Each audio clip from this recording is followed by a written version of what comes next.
Welcome, my dear social media friends and parish, and may the name of the Lord be praised now and forever. And we have come to the 33rd Ordinary Sunday in the year, and the 33rd Sunday is almost the last Sunday, because next Sunday is the feast of Christ the King. And this Sunday, Jesus is giving us something wonderful, and he says, everything will come to an end. But he says one thing there, heaven and earth will pass away, but my words will never pass away. So I'd like to entitle my reflection with these beautiful words, when the clock stops. This is going to be my title, when the clock stops. Everything that begins has an end. We are very familiar with that. And Jesus tells us in the gospel, heaven and earth will pass away, but my words will never pass away. Heaven and earth will pass away. That's when the clock stops for all of us and for the whole of creation. But on the contrary, we are very curious beings, and curiosity is a hallmark of being human. And when we use curiosity in its positive way, then curiosity will lead us to a lot of discoveries, and scientific discoveries have been led and been discovered through curiosity. So curiosity is a good thing. But on the other side, on the flip side, we want to know through our curiosity, when will the earth and the world end? When will it all come to an end so that we can prepare ourselves for that end? And many people have given very good guesses all through the history of man. And many people have given good guesses, and none of them have come true. Did you notice that? They frighten us, they instill fear in us, and tell us that the world is going to come to an end on this day and this day and this day. But nothing has happened. So Jesus answers that question. About the day or the hour, no one knows, not even the angels in heaven, nor the Son, but only the Father. So then, if I don't know when the end comes, what's the point of talking about the end of the world? That's a good answer. The world has gone on for millions of years and will continue to go on forever and ever. But know one thing, the clock will stop for me. That sounds drastic and dreadful. The clock will stop for me. I don't know when, but I know it will stop. So how do I prepare for that day? And this is wise, and is a wise question to ask. How can I prepare for the day when the clock will stop for me? So I'm going to throw out a few points. Number one, live with a grateful heart, thanking the Lord every day for every breath. Because you and I are on lease here in this world, and we don't know when the lease time will end. Second, work with love and joy every day, doing your best with no regrets. Doing your best with no regrets. But you know, when we look into our lives, we have lots of regrets. Had I done this, and I should not have done that, and all kinds of things and arguments go on.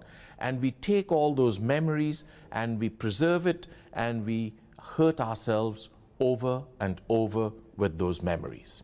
So therefore, do your best with no regrets. The third, love people around you with the love of Christ. It is by loving them that you are shaping your journey, your life for all eternity. You are shaping your life for all eternity by loving people. And that's a beautiful thing. The more we love people as Christ loves us, and then we shape our life for eternity. The fourth, Forgive people who have hurt you, as the Lord forgives you. And forgive every day, not just once 15 years. No, forgive every day. And make the words of the Our Father come true in your life here and now. What are the words of the Our Father? Forgive us our sins as we forgive those who sin against us. And remember, God has forgiven us our tons and tons and tons of sin. Can I not give and forgive my people around me who hurt me their kilograms of sin? The fifth, live each day as if it is your first day. Live each day as if it is your last day. We live not to die, but rather we die in order to live. Now, what do I mean by that? What do I mean? We die daily to our pride and selfishness so that we can be set free to love.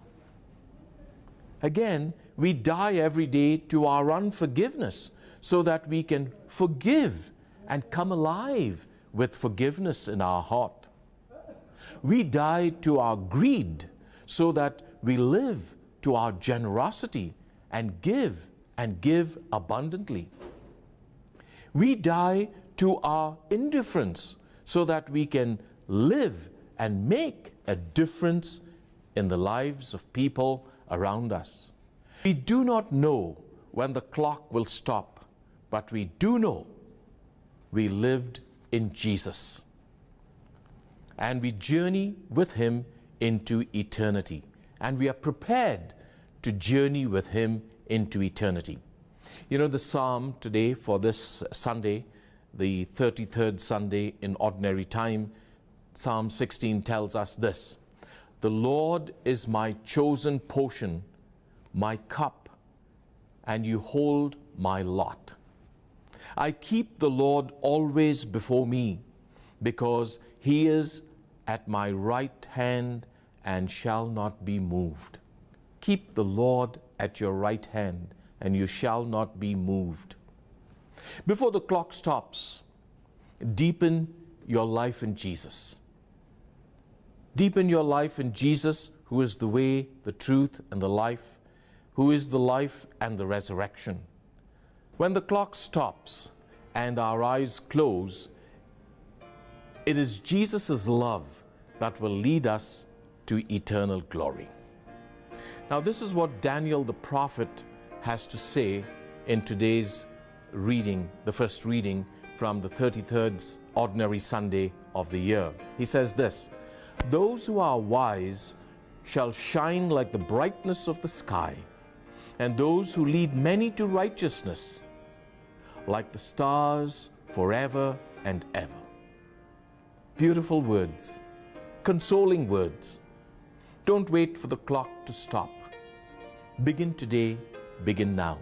You cannot beat the clock, but walk with Jesus and make that entry joyful and glorious into heaven with Jesus. And then He will say, "Come, blessed of my Father, heaven is prepared for you."